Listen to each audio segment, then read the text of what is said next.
목사님께서 그 한영에 인사 해 주시고 또 기도로 시작을 하도록 하겠습니다. 말씀운동연합 대표 목사님이신 엄명선 목사님께서 인사 나눠 주시겠습니다. 안녕하세요. 온라인으로나마 이렇게 인사드립니다. 말씀운동연합 대표를 맡고 있는 엄명수 목사입니다. 저희가 매달마다 이렇게 DBS 코리아를 진행하고 있습니다. 인원의 문제가 아니라 저희들의 운동성을 위해서, 저희들의 운동성은 이제 각 교회에서 어떤 사람이라도 하나님의 말씀을 연구할 수 있게끔 하는 그러한 플랫폼들을 만드는 것이 저희들의 큰 목적입니다. 저희들의 단체를 많이 알리는 것이 목적이 아니라 각 교회에서, 지역교회에서 성도들이 누구나 언제나 어디서나 말씀을 다 연구할 수 있는 그런 일들이 그러한 귀한 일들이 속히 우리 눈에 묵도되기를 원하는 게 저희들의 큰 목적입니다. 오늘도 여러분들은 아주 짧은 시간 배우시게 될 거예요. 근데 뭐 짧은 시간이 3시간이냐 왜 3시간이냐 이렇게 얘기하는데 조금 긴 영화라고 생각하시면 됩니다. 여러분들 뭐 극장 가서 영화 보시는데 왜 이렇게 기냐 이렇게 하시지 않잖아요. 오히려 이 3시간 동안 여러분들은 어떤 부분들을 아시게 되냐면 첫 번째는 성경이 정말 쉽구나. 이 부분들을 알게 될 거예요. 특별히 뭐 쉽다 이렇게 따라해라 이렇게 해서 그러는 게 아니라 사실 하나님의 말씀이 우리에게 하나님의 자녀에게 주시는 거니까 얼마나 우리가 잘 이해할 수 있게끔 주셨겠습니까? 하나님 말씀이 쉽다라는 거 하나와 또 하나는 성경과 성경의 연결성을 보시게 될 겁니다. 그래서 우리가 보고 있는 본문 하나하나가 앞뒤의 흐름으로 연결되어져 있구나 라는 것을 우리가 알게 될 거예요. 그 다음에 우리는 어떤 부분들을 또 보게 되냐면은 하나님의 놀라운 계획의 연결선을 보게 될 겁니다. 이 3가지가 오늘 여러분들이 성경을 보면서 알게 되고 또 여러분들이 누리게 되는 귀한 관점이 될 거예요. 그럼 이렇게 보고서 우리가 마지막에 어떤 부분들을 알게 되냐라고 할 때 여러분들이 매주마다 섬기는 교회의 중요성까지 아시게 될 겁니다. 물론 지금도 여러분들이 교회의 중요성도 다 알고 계시지만 누가복음 1장 4절에 보면은 누가가 데오빌로 각하에게 이런 글을 쓰면서 한마디를 합니다. 이렇게 합니다. 이는 각하가 알고 있는 바를 더 확실히 하게 하기 위함이라 라는 말을 씁니다. 우리가 알고 있죠. 우리가 다 알고 있는 내용인데 그것을 더 확실히 알게 하기 위함의 귀한 시간이라고 생각됩니다. 오늘 잘 오셨습니다. 그리고 또 특별히 여러분들 중에서 나는 더 이걸 공부하고 싶다. 온라인을 통해서 더 공부하고 싶다 하면은 그러한 장들을 준비하고 있으니까 주변 분들이나 또 여러분들이 같이 동참하실 수 있는 귀한 기회입니다. 감사합니다. 잠시 기도하겠습니다. 하나님 감사합니다. 오늘도 시작되는 이 시간 가운데 저희들이 하나님의 말씀을 보고 말씀의 기쁨을 누릴 뿐만 아니라 누구나 언제나 어디서나 하나님의 말씀을 연구할 수 있다는 이 큰 기쁨을 우리가 오늘 묵도하고 우리의 몸으로 누릴 수 있는 귀하고 복된 시간 되게 도와주시옵소서. 강사로 세워지는 귀한 목사님 위에 주님께서 은혜 가운데 함께하여 주시고 저희들이 오늘 이 시간을 너무나도 소중하게 여겨서 하나님의 귀한 은혜의 말씀 가운데 그 충만함을 누리는 복된 시간 되게 하여 주시옵소서. 감사합니다. 예수님의 이름으로 기도합니다. 아멘.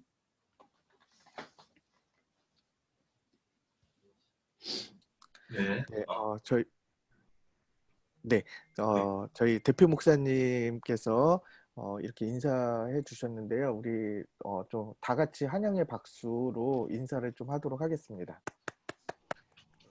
오셨습니다. 네, 지금 단체 사진을 좀 찍도록 하겠습니다. 네, 온라인상에서도 단체 사진을 찍습니다. 여러분 다 화면을 좀 보시고 제가 하나 둘 셋 하면은 찍을 테니까 정면에 잘 응시해 주시면 감사하겠습니다. 하나, 둘, 셋. 한 번 더 찍겠습니다. 하나, 둘, 셋. 네, 감사합니다. 저희 대표 목사님께서 이렇게 환영의 인사해 주셨고요. 이제 전체 강의를 시작을 할 텐데요.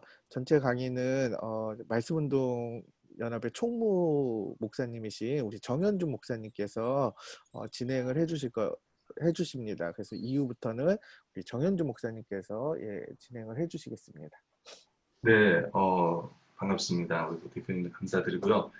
지금 이제 선교사님 외국에서 지금 몇 분이 두 분이신가요? 듣고 있는데 잠깐 소개 한번, 세 분인가요? 우리 세 분 잠깐 소개 한번 해주시면 좋을 것 같아요. 우리 박정은 선교사님부터 한번 소개를 부탁드립니다. 네, 반갑습니다. 베트남에서 사역하고 있는 박종훈 선교사입니다.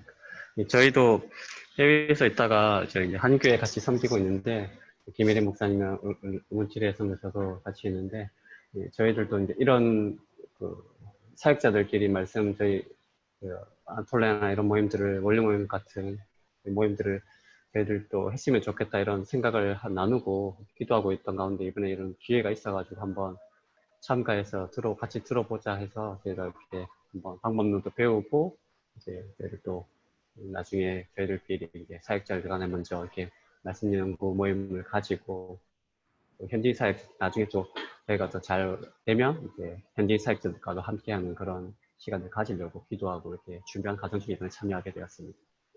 네, 감사합니다. 우리 김혜림 선교사님. 안녕하세요. 저는 김혜림 목사입니다. 저 박종호 목사님하고 같이 사역하고 있는 목사고요. 네. 원래는 이제 교회 사역을 하려고 왔던 거는 아니지만 하다 보니까 중요하더라고요. 현지에 나와서 하는 것도 중요하고 성도님들이 살아계셔야 사역도 할 수 있는 거라서 근데 나와 있어 보니까 공부하는 게 쉽지가 않아가지고 이런 모임에 대해서 박정호 목사님한테 한번 여쭤봤었어요. 그러다가 소개를 받았는데 감사하게도 공부가 필요한 목사가 돼가지고 함께 공부하게 돼서 너무나 감사합니다. 네, 잘하셨습니다. 우리 마지막으로 우리 응원티레 성사님 한 말씀 해주시죠. 안녕하세요. 저 박종은 목사님의 아내가 된 사람입니다. 남편을 같이 하자고 해서 하게 되었습니다. 성경을 좀 더 열심히 읽고 싶고 또 신자의 마음으로 이렇게 강의를 신청했습니다. 반갑습니다. 네, 감사합니다. 우리 응원티레 선교사님, 우리 사모님은 한국에서 신학대학원을 하셨다고 하더라고요. 맞나요? 예. 네, 저 대신대학교에서 네, 신학원 다녔습니다. 한국말 진짜 잘하시는 것 같아요. 많이 까먹었습니다. 알겠습니다. 네, 너무 또 우리 목사님들 너무 감사하고요. 일단 강의 한번 끝나고 그다음 우리 속으로 갈 때 우리 나머지 분들도 같이 한번 소개하는 시간 갖도록 하겠습니다. 네, 이제 강의안을 보겠습니다. 제가 한번 PPT로 이 PDF를 한번 화면에 띄우도록 할게요.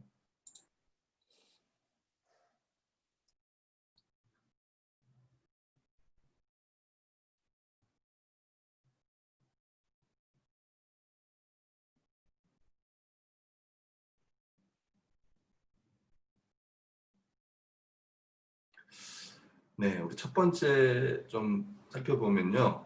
신자에게 성경은 무엇입니까? 입니다. 우리 디모데후서 3장 14에서 17절 말씀을 우리 신하경 전사님 한번 읽어주시겠어요? 네. 그러나 너는 배우고 확신한 일에 거하라. 너는 내가 누구에게서 배운 것을 알며 또 어려서부터 성경을 알았느니 성경은 능히 너로 하여금 그리스도 예수 안에 있는 믿음으로 말미암아 구원에 이르는 지혜가 있게 하느니라. 모든 성경은 하나님의 감동으로 된 것으로 교훈과 책망과 바르게 함과 의로 교육하기에 유익하니 이는 하나님의 사람으로 온전하게 하며 모든 선한 일을 행할 능력을 갖추게 하려 함이라. 아멘. 자, 첫 번째는요. 성경은 하나님의 말씀이다 인데요. 제가 한번 질문을 드려볼게요. 일단은 오늘 이렇게 선교사님들도 오시고 또 목사님들도 이렇게 오셨는데요. 그러니까 하나님은 누구신가? 다시 말하면 하나님은 나에게 어떤 분이신가에 대한 질문을 제가 먼저 할게. 자, 한번 여러분 생각해 보시고 제가 묻도록 하겠습니다. 네, 우리 이감 목사님, 하나님은 우리 목사님에게 어떤 분이십니까? 하나님은 저에게 좋은 아버지이세요. 좋은 아버지시고 제가 이제 기댈 수밖에 없는 구원자이시죠. 이렇게 아버지이고 구원자시다. 좋습니다. 한 번 더 해볼게요. 우리 방선희 자매님 한번 말씀해 주시겠습니까? 소리가 그 음소거가 되어 있어요. 네. 네. 하나님은 저에게 저를 지으시고 저를 사랑하시는 아버지시고 가장 최근에 이제 고백되는 것은 끝까지 기다려주시고 정말 저에게 신실하신 하나님이시다는 걸 느낍니다. 네, 좋습니다. 네. 한 분만 더 해볼게요. 우리 홍광무 목사님이신가요? 네, 한번 말씀해 주시겠습니까? 하나님은 어떤 분이십니까? 목사님 음소거 되어 있습니다.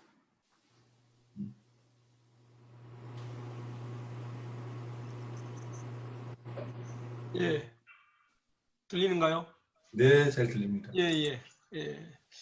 하나님은 제 삶의 주관자가 되시고요.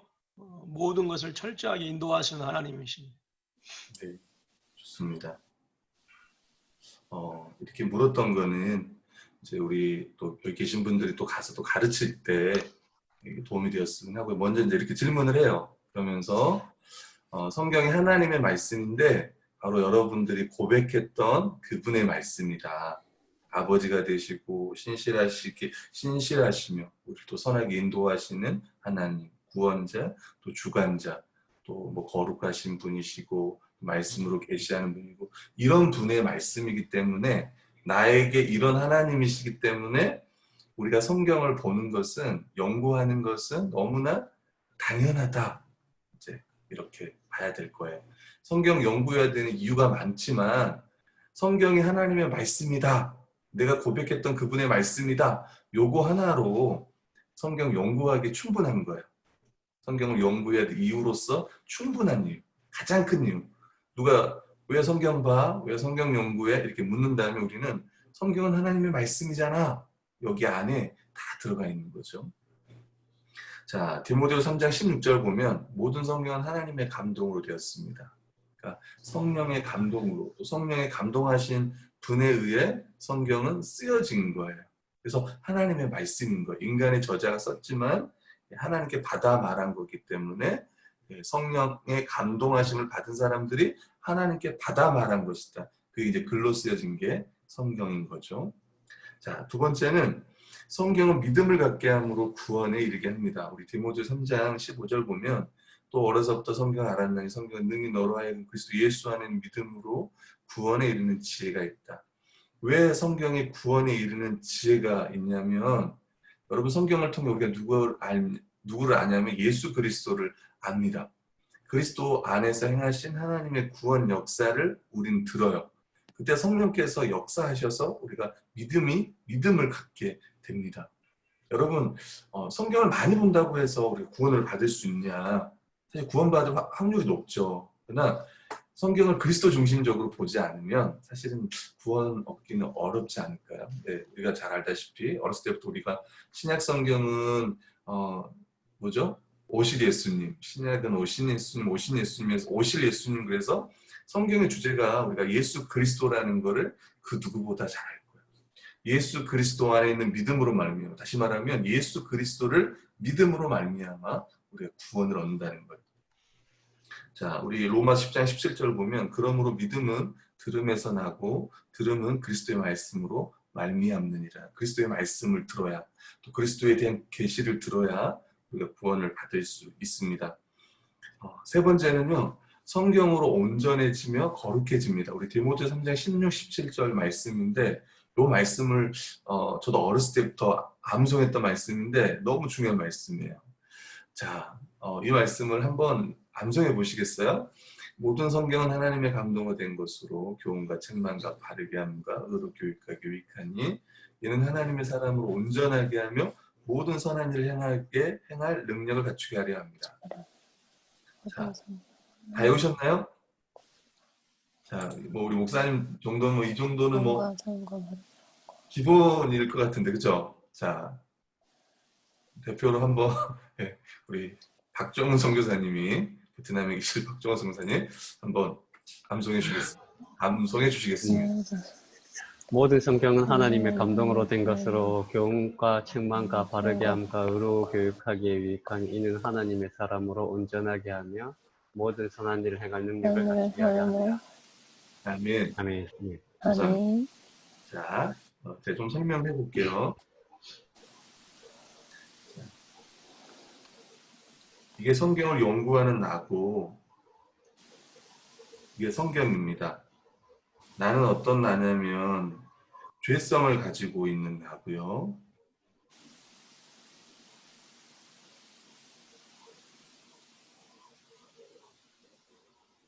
오염된 시대정신 가운데 있는 나예요. 오염된 시대정신이 뭐가 있냐면 이 시대에 물질 만능주의도 있을 거고 그 다음에 외모지상주의도 있고 또 뭐 우리 목회자라 그러면 어떤 교회 성장주의라든가 또 많이 있죠. 뭐 잘못된 종말론도 있을 것이며 이제 교회 안에 여러 가지 이런 이제 시대 정신들이 뭐 교회 안에도 바깥에도 있습니다. 이제 그런 내가 성경을 볼 때 하나님 말씀인 성경을 볼 때 누가 역사하냐면 아까 우리가 들었던 것처럼 성령님이 역사한다고 했어요. 성령님께서 역사하셔서 하나님의 말씀을 깨닫게 해줘요. 우리 그걸 성령의 조명이라고 합니다. 조명.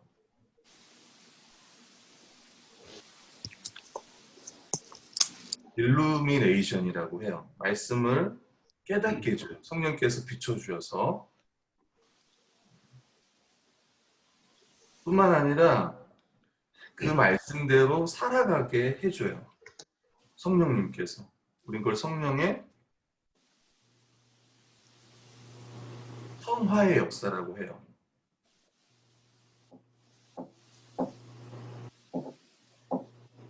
sanctification이라고 합니다. 그러면 이제 다시 내가 성경을 연구하고 말씀을 깨닫고 말씀대로 살아가고 이게 계속 돌아요. 이걸 뭐 약간 어려운 말로 해석학적 순환이다 뭐 이런 표현도 씁니다. 그렇잖아요. 내가 말씀을 깨닫고 말씀대로 살아가고 계속 이게 반복이 되는 거예요. 순환을 해요. 그럼 어떻게 되냐? 우리가 읽었던 말씀처럼 하나님의 사람으로 온전하게 돼. 온전하게 돼. 그리고 모든 선한 일을 행할 능력을 갖추게 되는 거예요. 이거를 믿어야 돼요. 다시. 자, 우리가 말씀을 보면 모든 성경이 우리를 교훈합니다. 가르쳐요. 티칭한다고 티칭. 하나님의 진리가 뭔지, 어떻게 살아야 되는지를 알려줘요. 뿐만 아니라 책망이에요. 우리 리부킹이라고 하는 책망. 죄가 뭔지 깨닫게 해줘요. 그럼 거기서 끝나냐? 아니에요. 바르게 해줘요. 말씀은 우리를 바르게 해줘요. 책망하고 끝나는 게 아니라 바르게 해줘요. 성경은 발음의 기준도 되지만 능력도 돼요. 우리가 말씀에 능력 있다, 말씀은 살아있다 라고 말하는 우리를 바르게 해줘. 거기서 끝나냐? 아니에요. 의로 교육해줘요. 영어로 하면 training in righteousness라고 해서 계속 그 말씀대로 살아가도록 훈련시켜줘요. 그래서 하나님의 사람으로 온전하게 되는 거예요. 모든 선한 일을 행할, 모든 선한 일이니까 구원을 받고 구원을 이루어가는 일, 우리가 말하는 칭의, 뭐 중생 칭의, 그 다음에 성화의 과정 있잖아요. 예수 그리스도를 닮아가는, 하나님을 본받는, 우리를 구원, 계속 구원받게 해주는 거죠. 구원을 이루어가게 해주는 거죠. 또 하나는 하나님께서 우리에게 주신 사명, 주님께서 주신 사명이 있는 거예요. 하나님의 백성으로서 세상에서, 또 우리가 교회적 존재로서 또 우리에게 주신 사명, 3대 사명이라 그러면 교회에 주신 사명은 3가지잖아요. 예배, 양육, 선교, 선교사님들 지금 들어오셨는데 이 사명을 감당할 수 있도록 우리를 준비시켜주는 거예요. 말씀이. 그래서 성경으로 온전해지며 거룩해진다. 그래서 우리가 이것을 믿을 때, 말씀의 은혜와 능력을 믿을 때 우리가 성경을 연구하게 될 거고 또 그리고 이것들을 더 전하지 않을까 싶어요. 자, 사도행전 20장 32절 보면 지금 내가 여러분을 주와 그 은혜의 말씀에 부탁하노니 그 말씀이 여러분을 능히 든든히 세우사 거룩하게 하심을 입은 모든 자 가운데 기업 있게 하시리. 이 기업은 이제 완성될 그 하나님 나라에 들어가게 될 거다라는 걸 얘기하겠죠. 근데 사도 바울이 에베소 장로들을 불러서 이건 이제 사도행전 20장이니까 3차 전도여행이 끝나고 밀레도라는 지역에서 에베소 장로들을 불러가지고 마지막 고별 설교하는 내용이에요. 내가 너희들에게 3년 동안 하나님의 말씀을 전했다. 내가 바로 너희들 그 에베소 교회를 주님은 알겠죠. 우리가 주와 및 그 은혜의 말씀에 부탁한다. 그 은혜의 말씀. 그럼 그 은혜의 말씀이 어떻게 역사해요? 그 말씀이 여러분을 능히 든든히 세울 거다. 뿐만 아니라 교회를 든든히 세울 뿐만 아니라 거룩하게 하시는 입은 모든 자 가운데 기업이 있을 거다. 이렇게 끝까지 너희 구원받게 할 거다라고 성경은 말씀하고 있습니다. 그래서 그만큼 교회 안에서 말씀이 너무 중요하다는 이야기를 하는 거예요.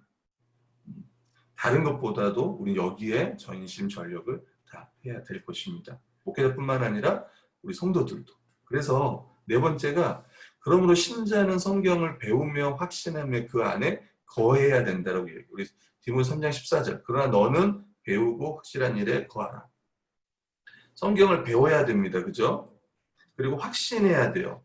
그리고 그 안에 계속 거해야 돼요. 예전에 제가 대학 다닐 때 CCC에서 우리 선교단체 CCC에서 믿음의 3요소 여러분 들어보셨어요? 전 대학생 때 처음 들었는데 CCC에서 했던 교육 듣고 지식, 동의,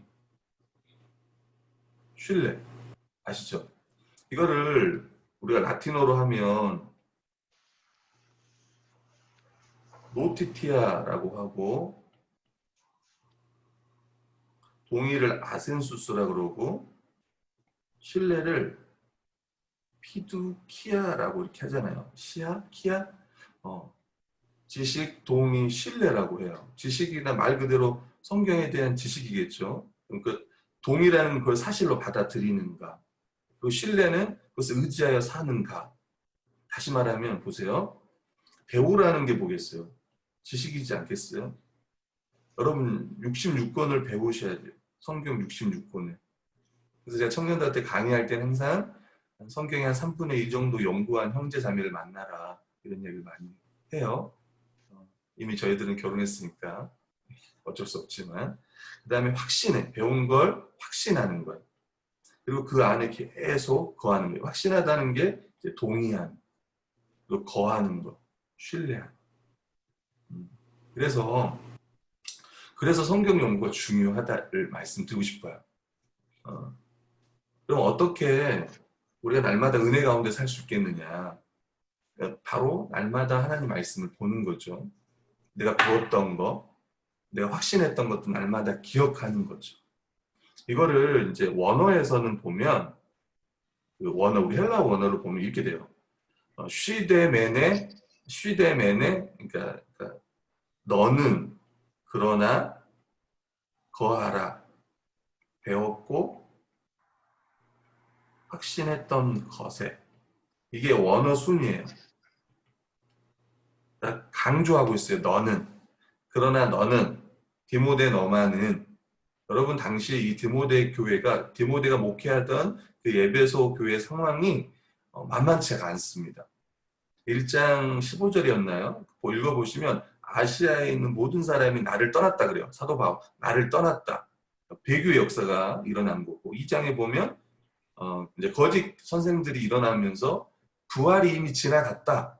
부활, 진리를 무너뜨리고 3장에 가면 교회 안에 돈을 사랑하고 쾌락을 사랑하고 자기를 사랑하고 경건의 모양은 있지만 능력을 부정하는 그리고 12절 가면 경건하게 살고자 하는 자마다 핍박을 받는 13절에 가보면 속이기도 하고 속기도 하는 그런 분별하기 어려운 그 시대에 다시 한번 이 디모데에게 뭐라고 하냐면 그러나 너만은 사람들 다 떠나고 다 하나님 진리를 부정하고 자기 마음대로 살아도 그러나 너만은 네가 배웠고 확신했던 것에 계속 거하라. 그리고 4장에 가면 너는 이 말씀을 전파하라. 때를 얻든지 못 얻든지 이렇게 이야기를 하고 있습니다. 그러므로 신자는 성경을 배우며 확신하며 그 안에 거해야 됩니다. 여러 가지 방식이 있겠죠. 말씀 안에 거하는 방식이 그 중에 가장 성경적인 방식인 우리가 성경 연구를 함께 배우는 거예요. 이게 무슨 말이냐면 여러분 우리가 성경을 듣는 게 여러 가지가 있어요. 첫 번째 설교가 있고 그렇죠? 그 다음에 다독이 있어요. 그냥 성경 읽는 거. 통독. 이제 나이 드신 분들은 아시잖아요. 매삼주오. 저희 초등학교 때 많이 들었던 매삼주오. 평삼주오. 이게 무슨 말인지 아세요? 매삼주오, 평삼주오. 20대는 몰라도 제가 봤을 때는 40대는 알 표현이에요.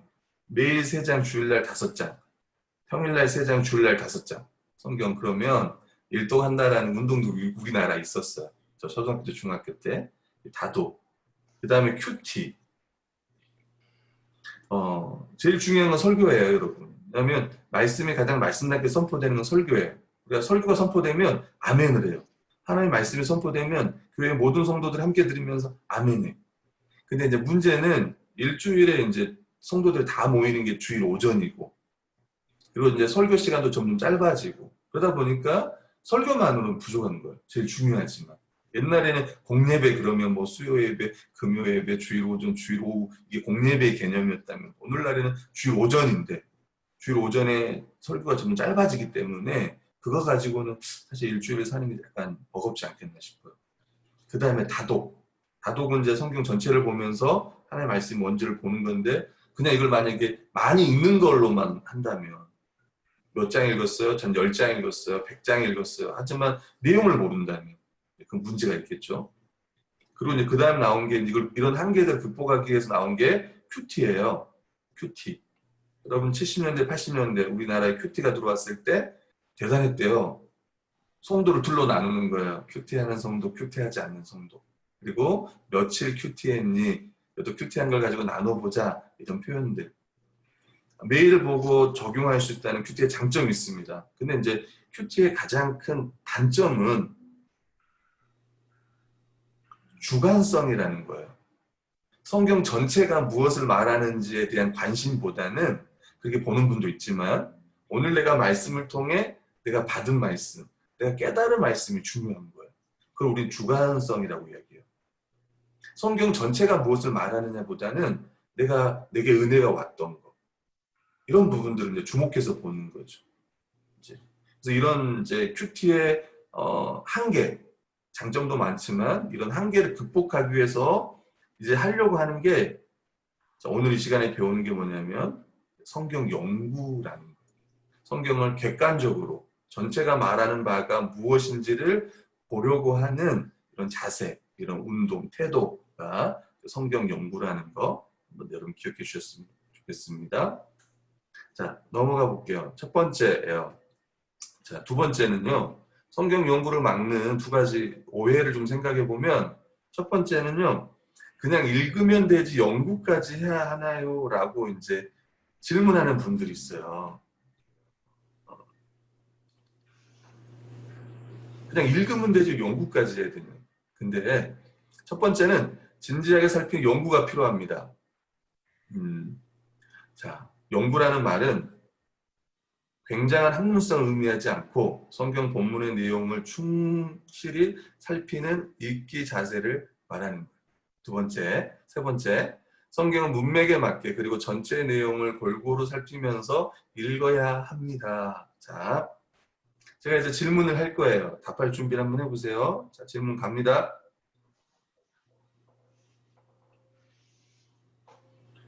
쉬운 질문이에요. 비가 오면, 여러분 비가 오면 뭘 할 거냐에 대한 질문이었습니다.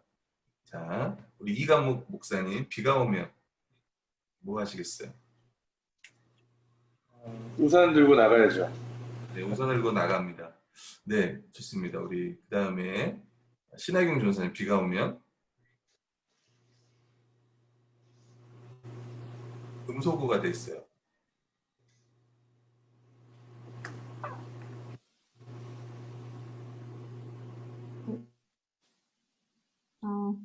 사인을 받아요. 아, 사인을 받아요. 자, 네, 사인을 받아요. 정답이 쉽게 나올 줄 몰랐는데요. 사인을 받는다, 우산을 무슨 말이죠? It's raining. 정지훈 비가 오면 사인을 받는다. 네, 네, 원래 보통 사인을 받는 말은 안 해요. 보통 이제 뭐 제 강의를 들었거나 이런 분들이, 아니면 저를 따라하신 분들이, 왜냐면 제가 원조거든요. 이거 말한 건 원조인데, 실제로 저도 들었던 내용이었어요. 어떤 이제 회사에서 채용을 하는 거예요. 신입사원을 채용을 하는데 이제 질문을 한 거예요. 비가 오면 어떻게 할 거냐. 보통 사람들 100이면 100이 다 뭐 음악을 듣는다, 금방처럼 우산을 쓴다, 빨래를 걷는다, 부침개를 먹는다, 뭐가 있을까요? 집에 있는다, 다 이렇게 이야기를 해요. 근데 한 사람이 사인을 받는다고 이야기를 한 거예요. 사인을 받는다. 그러니까 이 비는 어떤 비였냐면 가수비였다는 거예요. 여러분. 정지훈. 최근에 싹쓰리에 나왔던 정지훈. 그러니까 무슨 말이냐면 잘 보세요. 여러분 오늘 날씨가 흐립니다. 여러분 비가 오면 뭐 하시겠습니까? 이러면은 문맥이라는 게, 그러니까 문맥을 떠나버리면 비가 오면 다 될 수 있는 거예요. 사인을 받는다는 말도 될 수 있고 우산을 쓴다는 말도 될 수 있고 다 돼. 성경도 마찬가지예요. 성경도 어쩔 때는 문맥을 떠나버리잖아요.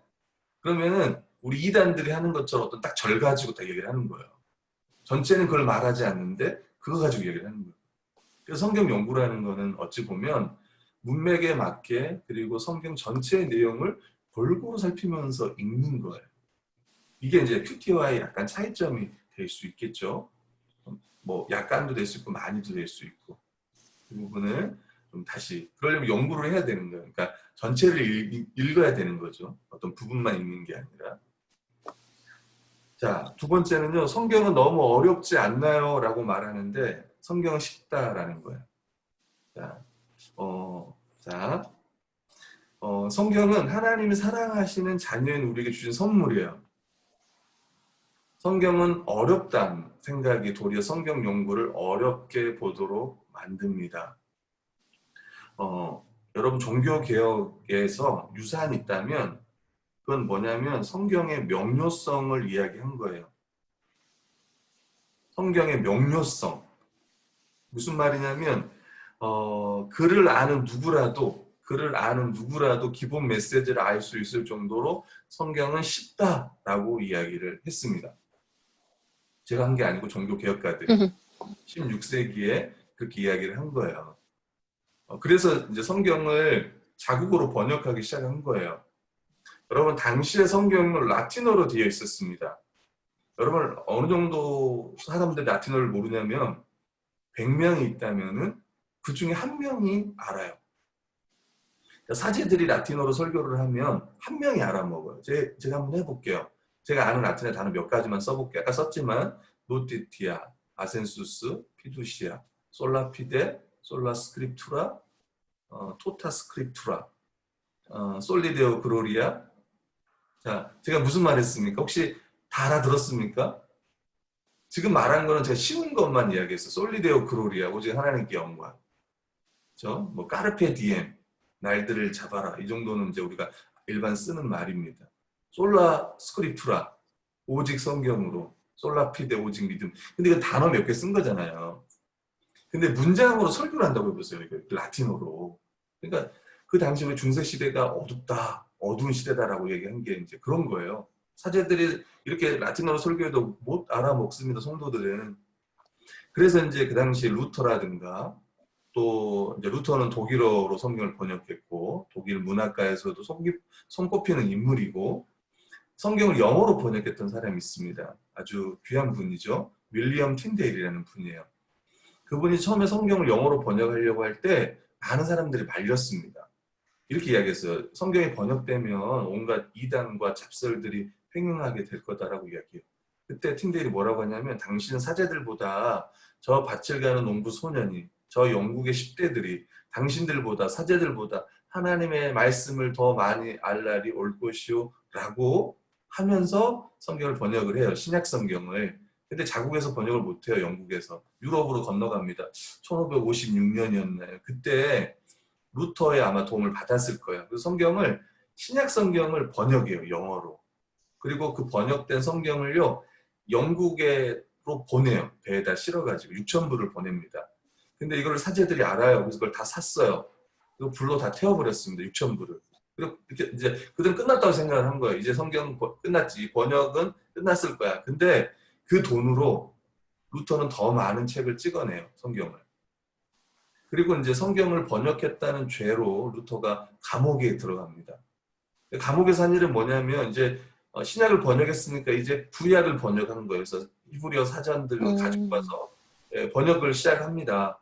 한 1년 6개월 정도 아마 번역 작업을 했을 거예요. 근데 교수형에 처해요. 죽습니다.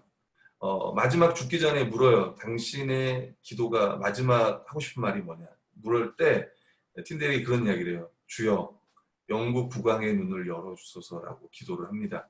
죽을 때. 그게 이제 브루셸인가요? 그 틴데일 기념비에 적혀 있다고 하더라고요. 주여 영국 국왕의 눈을 열어주소서. 당시 헨리 8세가 성경을 번역한 걸 금했던 시대이기 때문에 그래요. 그리고 그가 죽고 2년 후에 영국 국왕이 각 교구마다 영어 성경을 비치하라는 이야기를 합니다. 무슨 말이냐면 이제 그걸 막을 수가 없는 거예요. 영어 성경들이 들어오는 거를 이제 국왕도 막을 수가 없는 거죠. 그리고 우리가 잘 아는 1611년에 킹 제임스 버전 성경이 나와요. 우리가 말하는 KJV 성경이 나옵니다. 1611년에. 그때 틴델이 번역했던 그 신약 성경이 거기에 어떤 뭐 학자는 90% 들어갔다는 분도 있고 어떤 분은 7, 80% 들어갔다는 분도 있습니다. 그러니까 그가 번역했던 성경이 그 안에 다 들어가요. 제가 아는 단어 중에 패스오버라는 단어가 있습니다. 6월절을 신약 성경에서 패스오버로 번역하는데 영어로 그거를 이제 틴데일이 패스오버로 번역을 했죠. 그리고 이제 우리나라에는 1911년 성경 전서인가요? 전서 신구약 합본. 그러니까 300년 후에 1911년에 우리나라 말로 된 신구약 합본이 그때 이제 세상에 나오게 돼요. 그러니까 300년이 늦는 거죠, 우리나라가. 근데 1890년대 그때 이제 만주에서 뭐 선교사님들 위해 또 서상님이라든가 이런 분들에 의해서 성경이 번역이 돼요, 우리나라 말로. 그때 이제 그 선교사님들이 자기 본국에 뭐라고 이야기를 하냐면 아시아에 있는 사람들이 성경을 번역해 주기를 울부짖는다라는 표현이 있어요. 울부짖는다. 그리고 아시아의 사람, 우리 조선 사람들을 뭐로 얘기하냐면 바이블 러버라고 이야기를 해요. 그러니까 성경을 사랑하는 사람들이라고 얘기해요. 성경을 또 전달했던 권서라는 사람들도 있었고요. 그리고 이제 100년의 시간이 흘렸어요. 제가 지금 종교개혁가들 또 우리나라 성경 어떻게 두는지 이야기를 했습니다. 종교개혁가들의 꿈은 뭐였냐면 성경은 어렵지 않다. 그리고 자국 오래된 성경을 주면 모든 사람들이 글을 아는 모든 사람들이 자국말로 이걸 읽고 하나님이 누구신지 예수 그리스도가 누구인지를 그들은 깨닫기를 원했던 거예요. 그래서 목숨을 걸고 성경을 번역했어요. 우리가 아는 언더우드 선교사님, 아펜젤러 선교사님 이런 분들도 다 성경 번역했던 분들이었어요. 위원으로 참여했던 분들이고. 근데 오늘날 쉬운 성경까지 나온 마당에 성경은 어렵다라고 보지 않는다면 이게 얼마나 아이러니하겠냐는 거예요. 제가 보니까 성경이 어려워서 안 보는 게 아니라 성경을 안 보니까 어려운 거예요. 제가 이 말은 여기서 처음 해보는 말이에요. 생각해보니까. 실제로 여기 손 들어보세요. 손 들어서 우리 목회자들도 계시지만 솔직하게 성경이 어렵다라고 생각하시는 분께 손을 들어보세요. 자, 손을 들어. 성경은 어렵다. 솔직하게 어렵다. 자, 한 손을 더 드세요. 성경은 정말 어렵다. 이렇게. 자, 그러면 쉽다는 생각이 들 거예요. 내려와야 되니까.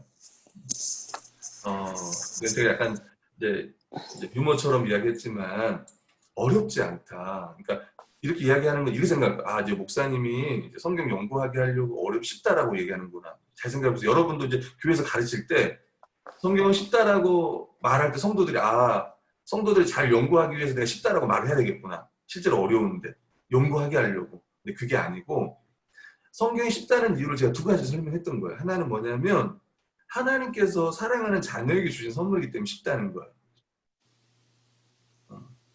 제가 조금 이따 또 한 번 더 설명하겠죠. 두 번째는 종교개혁가들 이야기를 한 거예요. 성경이 쉬워서 자기 나라 말로 보면 얼마든지 이해할 수 있겠다 싶어서 이 종교개혁가들이 번역을 했다니까요. 저는 항상 학교 다닐 때 그 헬라어 교수님이 했던 말이 생각이 나요. 여러분 헬라 사람들은 평균 IQ가 90 몇이래요. 90몇 평균 IQ가. 근데 우리 한국 사람들은 IQ가 항상 106, 107 세계에서 제일 좋은 머리라고 하면서 헬라어는 쉽다 그 이야기를 많이 하셨어요. 신약 성경이 헬라어로 돼 있잖아요. 코인의 헬라어라고 하잖아요. 시장에 쓰는 언어 그 당시에 그 종들도 다 알아먹었던 헬라어였단 말이에요. 근데 오늘날 우리가 성경이 어렵다 이건 아니죠. 자, 성경이 어렵다는 생각이 우리 머리에 있기 때문에 성경이 어려운 거예요. 그래서 이 시간에는 자, 여러분 머리를 흔들어 보세요. 이렇게. 자, 따라서 믿고 흔들어 보세요. 그리고 외쳐보세요. 나가! 자, 어렵다는 생각 나가! 나가! 나가. 나가. 나가. 네, 나갔어요? 어렵다는 생각 나가. 네. 그리고 계속 어려우신 분들 계속 흔들고 계세요. 끝까지 나갈 거예요. 자, 네 번째, 성경을 진지하게 보면 성경 내용 대부분을 이해할 수 있습니다. 제가 좀 더 설명을 할게요. 자, 그 다음 보겠습니다. 자, 그럼 어떻게 연구하나? 이게 끝이에요. 자, 보시면 자, 오늘 방법은 네 가지예요. 자, 띄워보겠습니다. 화면에. 여러분 책자를 보시면 나와 있죠.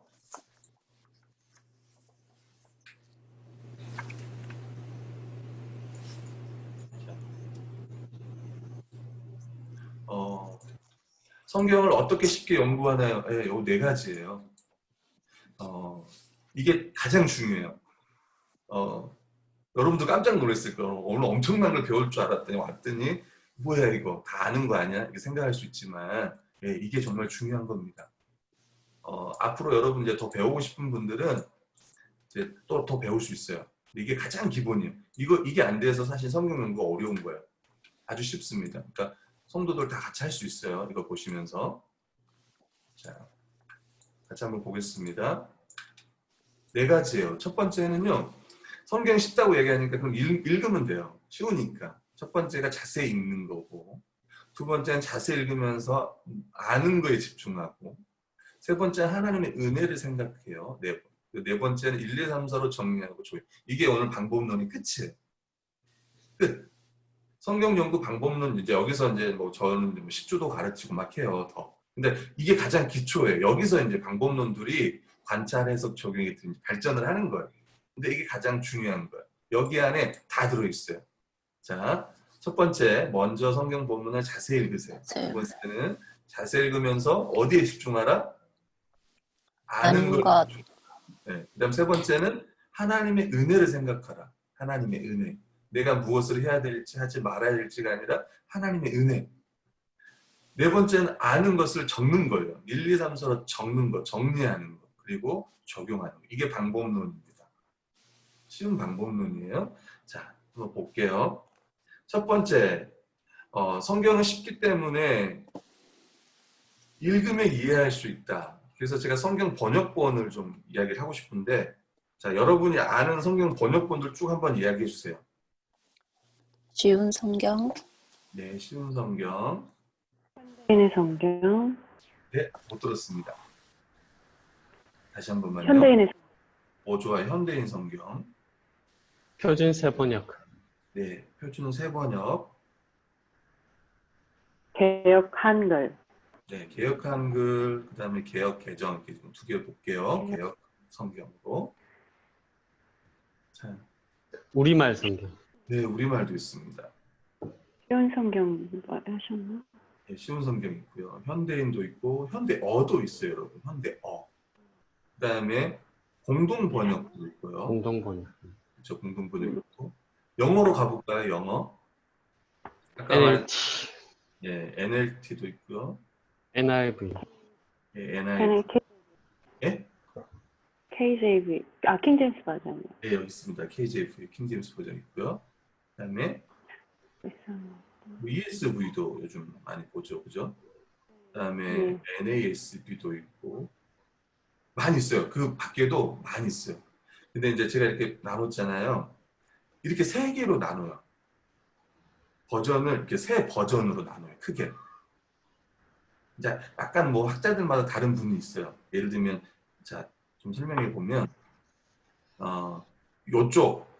요쪽에 있는 번역 있잖아요. 개역 개정, 킹제임스, NISB 이런 번역 우리가 문자적 번역이라고 해요. 문자적. 그러니까 원어를 1대1 대응해서 그대로 옮기려고 한 거예요. 그래서 우리나라 성경 이 개역 한글이 개역 개정이 세계 성서 공회에서도 우수한 번역본이에요. 그러니까 원어를 그대로 우리말로 옮기려고 그 순서 그대로. 자, 그 다음에 약간 이제 의미를 푼 거예요. 그걸 역동적 번역이라고 해요. 문자적 번역에서 의미를 좀 더 의미로 좀 푼 거예요. 그게 이제 표준세 번역, 그러니까 좀 더 이해하기 쉽게 우리말 성경, 공동 번역 뭐 등등. NIV죠. NIT가 아니라 NIV, ESV. 근데 이제 ESV 같은 경우는 아마 이 중간 정도 같아요. 이 중간. 문자적 번역, 역동적 번역 중간 같은, 그러니까 이런 게 있어요. 이쪽에. 이 정도는 그냥 헷갈릴까봐 이런 건 이야기를 안 하는 거고 그냥 세 가지 번역을 나눈다고 생각하고요. 이쪽은 완전히 이제 의미 중심으로 푼 거예요. 완전 이해하기 쉽게. 그래서 자유 번역이라고 하는데 좀 자유롭게 번역이는 그건 아니고 더 의미 중심. 완전히 현대인들이 이해하기 쉽게. 메시지 성경도 있잖아요, 그죠, 여러분? 메시지 성경 더 이제 이야기로 막 나오는 성경 있잖아요. 그래서 이 세 가지 번역본들이 있어요. 그래서 여러분 성경을 연구할 때 이 세 가지 번역본들을 참고하시면 되고 읽다 보면 아니 개역개정에서 이렇게 이야기하는데 왜 쉬운 성경은 이렇게 이야기를 하지? 그러니까 성경을 번역했던 사람들이 이때 이렇게 해석할까 저렇게 해석할까 해석 어떤 논쟁이 있었구나, 쟁점이 있었구나. 그럼 여러분도 보시고 그러면 둘 중에 뭘 선택하냐 하면 아까 말했잖아요. 문맥, 비가 오면 생각하세요. 전체가 뭘 말하느냐 지금. 해석자의 몫이에요. 해석자의 몫. 해석자의 몫. 그래도 나는 모르겠다. 목사님 아무리 문맥을 봐도 이렇게 말할 수 있고 이렇게 말할 수도 있을 것 같습니다. 그러면 권위는 이렇게 두는 거예요. 만약에 내가 개역 개정과 표준 세번역을 봤는데 잘 모르겠어. 그러면 그냥 문자적 번역에 좀 더 권위를 두는 거예요. 근데 무조건 이쪽에 권위를 두는 건 아니에요. 문자적 그러니까 자유 번역도 문맥을 봤을 때 그게 더 맞을 수 있어요. 그러니까 여러분 결국은 해석자의 몫입니다. 어떻게 전체가 문맥이 뭘 말하는데 결정을 하는 거예요. 근데도 나는 잘 모르겠다 그러면 순서를 문자적 번역을 좀 더 권위를 두고 자유적 번역보다 역동적 번역 좀 더 권위를 두라는 거예요. 잘 모를 때. 이 정도는 이제 이해가 되시죠? 그래서 성경 연구할 때 기본적으로 세 권을 보시면 좋을 것 같아요. 영어까지 보시는 분들은 영어를 보시고 그래서 기본적으로는 개역 개정, 표준 세번역 또는 우리말 성경, 쉬운 성경 이렇게 세 가지 정도 봐요. 이렇게 성경 연구할 때 보시면 유익할 거예요. 보시면 자, 성경은 쉽기 때문에 읽으면 이해할 수 있다. 자, 두 번째는 성경은 쉽다고 해서 대충 건성으로 읽어서는 안 된다. 어떻게 읽자? 예, 자세히 읽자. 자세히 읽자. 본문이 뭘 말하는지 한자 한자 자세히 읽자. 이게 핵심이에요. 자세히 보는 거. 자, 자세히 읽으면서 아는 거에 집중하라 그랬죠. 잘 보세요, 여러분. 성경을 읽으면 우리가 성경을 자세히 읽으면 두 가지가 있어요. 아는 게 있고 모르는 게 있어요.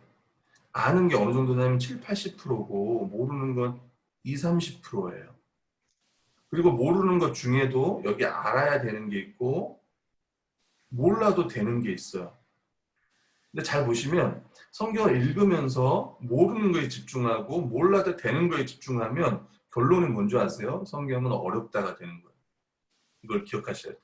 근데 특히 이제 목회자님들이 이제 당연히 모르는 것도 알려주고 싶어서 보다 보면 목사님들도 이렇게 성경을 보면 성경이 어렵다는 생각이 들어요. 저도 마찬가지인데 저도 이렇게 보면 어려울걸요. 그게 아니라 성경을 자세히 읽으면서 여기에 집중하는 거예요. 아는 거예요.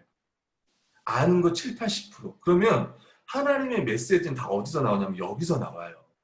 우리 목사님들 설교할 때 오늘 전체 설교의 주제는 이겁니다. 대지 1, 대지 2, 대지 3은 다 여기서 나오는 거예요. 7, 80%에서. 심지어 여기 계신 여러분들은 7, 80%가 아니고 그 이상을 아시는 거예요. 그러면 성경을 연구하면서 아는 게 많기 때문에 알게 된 것을 묵상하고 적용하는 거예요. 알게 되는 거. 그게 충분하다는 생각을 해야 돼요. 먼저는 아는 것을 잘 정리하고 적용하는 거예요. 그럼 모르는 건 어떻게 해요? 넘어가요. 그래서 성경은 쉬운 거예요. 자, 따라해봅시다. 모르는 것은 넘어가자. 지금까지 안 넘어갔어요. 그러니까 성경은 어려운 거예요. 그러니까 성경을 덮어버리잖아요. 못 넘어가니까 덮어버린다고 그냥. 에이, 내가 알겠나? 덮어버려요, 성경은. 자기가 알게 된 거를 묵상하고 적용하는 게 아니라 자꾸 모르는 거 보고 모르니까 덮어버리는 거죠. 그게 아니라 모르는 거 넘어가는 거예요, 그냥. 알게 된 걸 먼저 주목하는 거예요. 그러다 보면 알게 되는 게 많아지면 이제 모르는 것도 알게 됩니다, 여러분. 제가 서울대생을 가르친 적이 있어요, 한번. 서울대생. 여러분, 서울대생이 여기 제가 가르치는 10주에 와가지고 제일 힘들었던 게 뭐냐면 모르는 것을 넘어가라고 한 게 제일 힘들었다고 하더라고요. 생각해보세요. 여러분, 서울대 공부 잘하는 학교잖아요. 서울대 우리나라에서. 그러니까 지금까지 모르는 것을 안 넘어갔기 때문에 서울대를 간 거예요. 근데 자꾸 쉬운 성경 연구 방법론 들어왔는데 자꾸 목사님 넘어가라, 모르는 건 넘어가라 그러니까 얼마나 힘들은지 몰라요. 그 청년은. 근데 그 청년이 이제 뭘 놓쳤냐면 이런 거예요. 모르는 걸 다 알아야 정말 성경 오늘 본문을 다 아는 거냐. 그건 아니라는 거예요. 어떤 의미에서 오늘 이 성경을 통해서 우리에게 주시고자 하나님의 메시지는 모르는 20, 30%를 넘어가도 알게 된 거 7, 80 안으로도 충분히 알 수 있다는 거예요. 다시 말하면 내용을 80%만 알아도 의미는 100%를 알 수 있다는 거예요. 우리가 신문을 보거나 여러분 드라마를 봐도 어떤 사람은 아는 게 90% 아는 사람이 있고요. 어떤 사람은 70%가 아는 사람이 있어요. 근데도 70% 아는 사람도 이 영화는 전체, 이 드라마는 전체 이런 걸 말하는구나. 세부적인 걸 자세히 몰라도 전체가 말하고 있는 걸 안단 말이에요. 설교도 마찬가지죠. 어떤 사람 들어요. 똑같이 들어요. 어떤 사람은 90%를 알아요. 근데 어떤 사람은 70%를 알아요. 목사님의 내용은 70%만 알지만 오늘 목사님이 전달하고자 하는 어떤 의미, 메시지는 100%를 알아요. 성경도 마찬가지. 그래서 모르는 것보다 어디에 집중하라? 아는 거에 집중하라. 알게 된 거에 집중하라. 예, 세 번째는 하나님의 은혜를 생각해요. 자, 성경 본문을 통해 내가 해야 할 것보다 하나님의 은혜를 먼저 찾아보라. 하나님 우리에게 베푸신 은혜, 그분의 은혜 자부르우심에 주목하라. 자, 예를 들면 여러분, 자, 오병이어에 대한 설교를 많이 들으셨을 거예요. 자, 오병이어를 여러분 주목할 때 제가 어떤 학생을 가르쳤는데, 신학생을 가르쳤는데 그러더라고요. 하루는 성령님께서 말씀을 조명해 주셨다는 거예요. 그래서 그러냐, 그래서 뭘 봤냐라고 물어보니까 그 도시락 싸주신 아이 엄마의 마음을 봤다는 거예요. 오병이어 도시락 싸준 아이 엄마의 마음을. 성경에 없는 내용인데 그런 얘기를 하는 거예요. 오병이어 도시락 싸준 아이 엄마의 마음을 보게 했었고. 그래서 제가 그렇냐고. 그래서 그러면 어떻게 적용해야겠냐고 물었더니 저도 교회 가는 아이들에게 도시락을 싸줘야 한다고 생각합니다. 그러더라고요. 그래서 내가 순간 너무 놀란 거예요. 싸줄 수 있죠. 교회 가는 아이들에게 얼마든지 지금 코로나이기 때문에 더 싸줄 수 있어요. 같이 먹으면 안 되니까. 근데 생각해보세요, 여러분. 오병이어를 생각해보면, 자, 그래서 여러분 메시지를 한다 그러면 어떤 사람들은 어디에 집중하냐면 도시락에 집중하고 있는 지금. 도시락. 그렇지 않아요? 그러면 우리가 이제 많이 했던 게 이런 거예요. 주님께 드려라, 이제. 도시락을 드려라. 내가 가진 거, 내가 소중히 여기는 거 주님께 드려라 라고 말을 하는 거예요. 뭐 그렇게 말할 수도 있죠. 근데 이거를 은혜 중심으로 본다면, 하나님 중심으로 본다면, 그리스도 중심으로 본다면 그리스도께서 주어겠죠. 그리스도께서 백성들을 배불리 먹은 거예요. 백성들을 배불리 먹이신 거예요. 이걸 주목해야 되는 거죠. 주님께 도시락을 드리는 것보다 우리가 더 주목해야 될 이 본문은 네, 예수 그리스도가 어떤 분이시고 자기 백성을 위해서 어떤 일을 행하셨는지. 그래서 요한복음에서는 생명의 떡이다라고 이야기하고 또 6장에 보면 요한복음 6장에도 보면 뒤에 나오잖아요. 내가 너희를 위해 내 몸을 주겠다. 이제 십자가의 형벌 죽음으로 연결을 해야 되는 거예요. 그러니까 우리가 무엇을 해야 된다, 주님께 뭘 해야 된다 그런 게 아니라 주목해야 될 거는 여기라는 거예요. 그래서 요한복음도 그 마가복음도 그런 표현 쓰잖아요. 다 배불리 먹었더라. 신약 성경에서 다 배불리 먹고 가장 짧은 절 다 배불리 먹고 6절 항상 기뻐하라 똑같잖아요. 그래서 신약이 가장 짧은 절이에요. 다 배불리 먹고. 근데 그게 그 본문 핵심인 거죠. 핵심 구절인 거죠. 어떻게 봤을 때 하나님의 은혜 중심으로 봤어요. 아, 그분에게 가면 다 배불리 먹구나. 그분에게 가면 하나님 나라를 풍성하게 누리구나. 이렇게 가야 된다는 거예요. 우리가 주님께 뭘 드러나기보다도 이렇게 본문을 보는 게 하나님 중심적으로 본문을 보는 거죠. 그리스도의 관점에서 본문을 살피십시오. 우리가 이제 구약 성경을 볼 때도 이 모든 것들도 그리스도 안에서 어떻게 성취되어지는지도 주목해서 네, 하나님 중심적으로 보는 거예요. 우리가 제일 안 되는 게 이거예요. 왜냐하면 우리가 뭘 해야 된다 이렇게 먼저 항상 생각하니 그게 그냥 기본적인 생각이에요. 우리가 주를 위해서 무엇을 할까? 어떻게 하면 기뻐하실까? 그런 생각이지만 다시 한번 좀 관점을 바꿔서 하나님께서 우리 위해서 행하신 일이 무엇인지 그게 은혜잖아요. 은혜.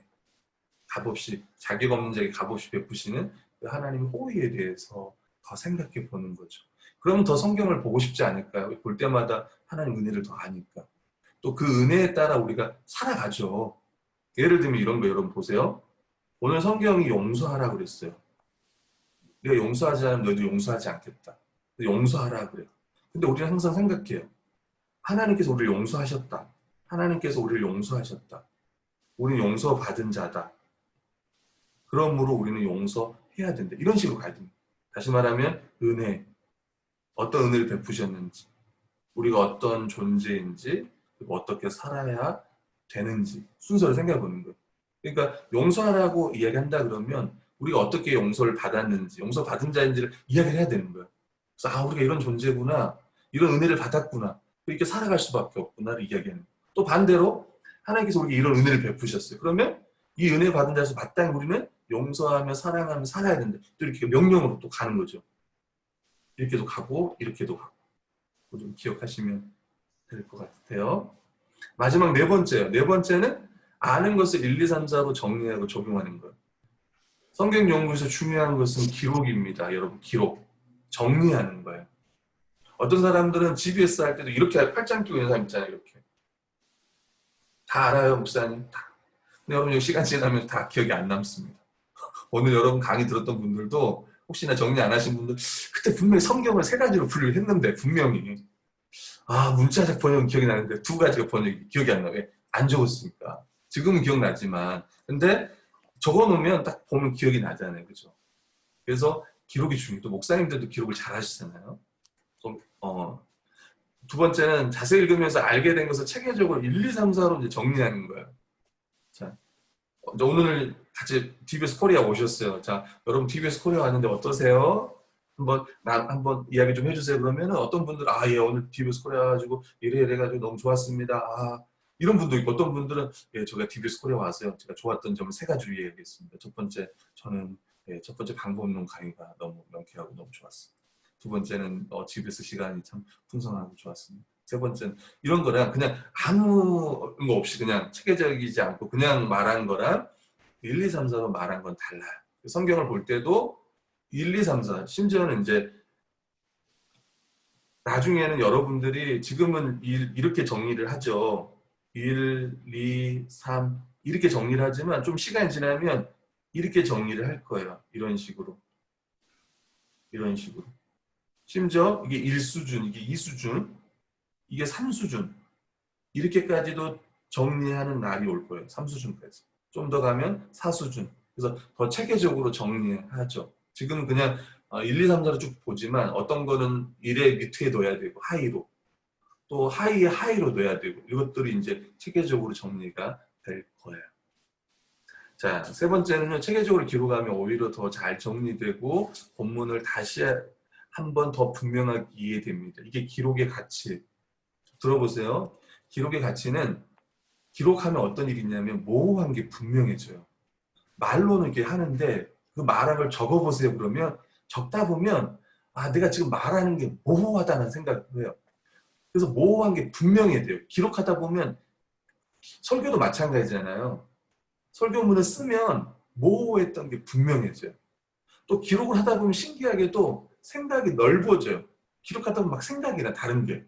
생각이 넓어져. 또 기록하다 보니까 기록이 남잖아요. 여러분, 노트에. 그러면 다른 사람에게 전할 수 있어요. 다시 한번 할게요. 기록의 가치는 모호한 것을 분명히 하고 생각을 넓혀주며 생각을 남겨 다른 사람에게 전할 수 있게 한다. 이게 기록의 가치예요. 자, 네 번째는요. 적용은 억지로 되지 않습니다. 그렇죠? 다시 말하면 적용은 시간이 필요해요. 본문이 해석이 돼야 무슨 말인지 알아야 메시지가 뭔지 알아야 적용할 수 있잖아요. 제가 금요일마다 이제 성경 연구를 청년들하고 합니다. 2시간 이렇게 하는데 지금은 저희가 지금 뭘 하냐면 창세기 아브라함 파트 12장부터 연구하고 있어요. 근데 어제 한 친구가 적용을 안 해왔더라고요. 그래서 제가 약간 책망하긴 했는데 왜 적용을 안 했냐 하니까 자기는 이제 메시지를 못 잡으니까 몇 시간을 했는데 메시지를 못 잡아서 적용을 못했다라고 하더라고요. 저는 그 말이 뭔지 이해가 돼요. 메시지를 잡아야, 그러니까 본문이 뭘 말하는지 알아야 적용을 할 수 있거든요. 그러면 시간이 필요한 거예요. 시간. 제가 정해줄게요. 목사님 시간을 얼만큼 드려야 됩니까? 했을 때 저는 기본적으로 한 3시간 정도 생각해요. 한 3시간. 무슨 말이냐면 지금 제가 여러분에게 가르치는 걸 DBS라고 하잖아요. 지금 DBS 코리아가 뭐냐면 데일리 바이블 스터디예요. 매일 성경 연구예요. 큐티는 한 본문을 일주일 연구하지만 저희가 하는 DBS 코리아는 DBS는 한 본문을 일주일 동안 연구해요. 오늘 이제 그런 일주일 동안 연구하는 방법을 배우진 않아요. 예를 들면 월요일 날은 문단을 나누고 적용을 하고, 화요일 날은 하나님 찾기를 하고 적용을 하고, 수요일은 강조점 찾기를 적용하고, 목요일은 이제 은혜와 교훈을 적용하고, 금요일은 책망을 적용하고, 토요일은 바르게 함을 적용하고. 지금 무슨 말인지 여러분 모르겠지만 한 본문을 아무튼 한 본문을 일주일 동안 연구하는 거예요. 그래서 30분씩 일주일 동안 하는 거예요. 하루에 30분씩. 그러면 3시간이 되는 거죠. 매일 연구하고 적용하고 이런 과정들이 있어요. DBS 방법론 안에. 그러면 한 3시간 정도 연구하면 어떤 사람은 3시간에 30분에 하루에 30분에서 1시간 정도 하거든요. 저희가 보면요. 그러면 3시간 내에서 6시간 정도 연구를 하는 거예요. 거기다 목사님 설교까지 하고 GBS까지 하면 최소 한 7시간 이렇게 본문을 볼 거 아니에요? 그럼 그 본문이 딱 머리에 남아요. 성경책을 보지 않아도 연구를 했기 때문에 머리에 남아있어. 그래서 시간이 필요하다는 거예요. 시간이. 네, 오늘 시간이 많이 갔네요. 자, 그리고 마지막으로는요. 다른 사람이 아닌 지금 나에게 주신 말씀을 읽는 거예요. 누구에게 적용하라? 나에게 지금. 네, 나에게 적용하라. 남편에게 적용하는 게 아니에요. 먼저는 성도에게 적용하는 게 아닙니다. 먼저는 자기에게 적용하는 거예요. 그리고 다른 사람에게. 그러니까 자기에게 적용을 잘한 사람이 이제 다른 사람에게 적용을 잘하는 거예요. 그래서 적용을 할 때 우리는이라는 표현에서 문법적으로 우리는 안에 내가 들어가지만 실제로 성경 연구를 할 때 나는으로 바꾸시면 돼요. 나는. 어떤 사람은 적용하라고 하면 꼭 설교 같잖아요. 여러분, 우리는 이렇게 앞으로 살아서는 안 될 것 같습니다, 여러분. 그래서 적용이 자기에게 하는 게 아니라 성도에게 하는 거야. 다른 사람에게. 그게 아니라 저는 오늘 말씀을 통해서 이런 것들을 깨달았습니다. 이렇게 살고 싶습니다. 자기에게 적용하라. 또 하나 말할 수 있는 구체적으로 적용하라. 목사님, 저는 이제 앞으로 성경 연구하겠습니다. 근데 구체적이지 않잖아요. 저는 매일 아침에 일어나서 제가 아침에 7시부터 7시 반까지 제가 성경 연구를 하도록 하겠습니다. 이렇다면 제가 6시 한 50분에 전화를 하겠죠. 자, 성도님, 자, 7시부터 성경 연구 한다고 하셨으니까 지금 하시면 됩니다. 8시에 전화해서 자, 오늘 아침에 7시부터 7시 반까지 한다고 했는데 하셨습니까? 라고 하는 구체적일 때 평가가 가능한 거예요. 그러니까 여러분들이 성도들이 이제 적용을 얘기할 때도 그래서 그럼 뭐 어떻게 좀 구체적으로 더 할 수 있을까요? 그러면서 질문을 해주는 거예요. 더 던져주는 거예요. 좀 더 생각하고 더 구체적으로 할 수 있고. 네, 자, 예시를 좀 보겠습니다. 예시를 보고 잠깐 또 쉬도록 할게요. 자, 성경 연구 예시 실습을 좀 보시면요. 자, 첫 번째 누가복음을 보면 자, 모든 세리와 죄인들이 말씀을 들으러 예수님께 나왔습니다. 이걸 보고 바리새인들이 수군거렸어요. 죄인을 영접하고 음식을 같이 먹는다. 그래서 예수님께서 비유로 설명해요. 그 비유가 여러분 잘 아는 그 잃은 양, 그렇죠? 비유를 이야기해요. 99마리가 있는데 한 마리 잃어버렸어요. 그럼 한 마리를 찾는 거예요. 또 5절에 보니까 찾아낸즉 어때요? 즐거워 어깨에 메고 와요. 그리고 이웃을 불러가지고 함께 잔치를 벌여요. 7절에는 이제 그게 어떤 의미인지 이야기해요. 죄인 한 사람이 회개하면 천국에서 이렇게 기뻐한다 이야기해요. 10드라크마가 있는데 하나를 잃어버려요. 또 찾아요. 열심히 찾아요. 부지런히. 그거 찾고 나서 이웃들과 또 함께 잔치를 해요. 이게 의미를 알려주는 이와 같이 죄인 한 사람이 회개하면 사자들 앞에 기쁨이 된다. 이거 잘하는 이야기예요. 자, 이거를 아는 것으로 정리하면 아는 거 중심으로 읽어보면 이거예요. 그냥 여러분이 알게 된 거예요. 1, 2, 3, 4를 쭉 적었어요. 뭐야 이거 본문에 있는 거잖아. 다 맞아요. 본문에 있는 걸 쭉 적어요. 이게 첫 번째. 아는 거 중심으로 읽기. 두 번째는요. 하나님의 은혜를 찾아보는 거. 첫 번째. 예수님은 죄인을 영접하고 그들과 교제를 하셨어요. 식사하셨잖아요. 그죠? 그리고 예수님은 사람들에게 자신과 지금 함께하는 의미가 어떤 건지 이해할 수 있도록 비유로 설명했어요. 잃은 양 비유와 드라크마 비유를 설명했어요. 그리고 예수님이 죄인을 찾으러 왔고 예수님께 나올 때 영접해 주시고 하나님은 죄인이 회개할 때 기뻐한다라는 내용이 이렇게 있어요. 4가지를 적었습니다. 하나님 은혜가 있죠. 자, 그러니까 여기서는 뭐냐면 이런 거예요. 우리도 부지런히 찾아야 한다. 이런 이야기를 안 하는 거예요. 지금 여기서는. 예수님처럼 우리도 잃은 양을 열심히 찾아야 한다. 이런 이야기는 아닌 거예요, 지금. 그죠? 왜냐면 예수님이 와가지고 자기와 함께 식사하는 게 어떤 의미인지 바리새인들이 설명하는 거예요. 너희도 나처럼 열심히 찾아야 한다. 이런 이야기를 한 건 아니잖아요, 본문에서. 그럼 이걸 적용해 본다면 첫 번째, 세리와 죄인들이 예수님께 말씀을 듣기 위해 가까이 났다는 거예요. 이걸 한번 적용해 본다 그러면 어떻게 힘써야 되는가? 30분 성경 연구하겠다. 이것도 사실 뭐 첫 번째 안 해도 괜찮아요. 목사 이거 뭐 우리가 뭘 해야 되는 거 이야기하지 않습니까? 안 해도 괜찮아요. 첫 번째 거는. 두 번째, 예수님은 죄인을 영접하고 음식을 같이 먹어요. 믿음으로 주님께 나아갈 때 죄인 나를 사랑으로 맞아주시는 은혜에 깊이 감사합니다. 이제 이런 게 적용점. 세 번째, 죄인 한 명이 회개할 때 기뻐한다는 거예요. 그러니까 이런 거예요. 그럼 나도 나가서 전해야겠다, 복음을. 그게 아니라 내가 이렇게 믿고 회개하고 돌아왔을 때 우리 주님이 정말 기뻐하셨구나. 하나님이 정말 기뻐하셨구나. 이게 은혜다. 이렇게 적용을 하면 될 거예요. 이 본문을 통해서 우리가 무엇을 일단 해야 되는 것보다는 우리를 기뻐하시고 맞아주시고 이걸 더 감사하는 그런 시간이 돼야겠죠. 네, 이게 첫 번째 강의였습니다. 자, 그러면 지금부터 지금 9분인데요. 우리 같이 한번 20분에 볼게요. 11시 20분에 10분 정도 쉬었다가요. 잠깐 보도록 하겠습니다.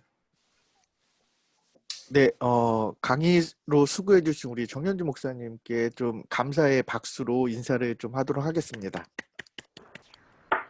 네, 감사합니다. 감사합니다. 10분 정도 쉬었다가 소음 모임으로 이제 GBS를 함께 나누도록 하겠습니다. 뭐 화장실도 다녀오시고 또 물도 좀 준비하셔서 10분 정도 쉬었다가 모이도록 하겠습니다. 네. 네.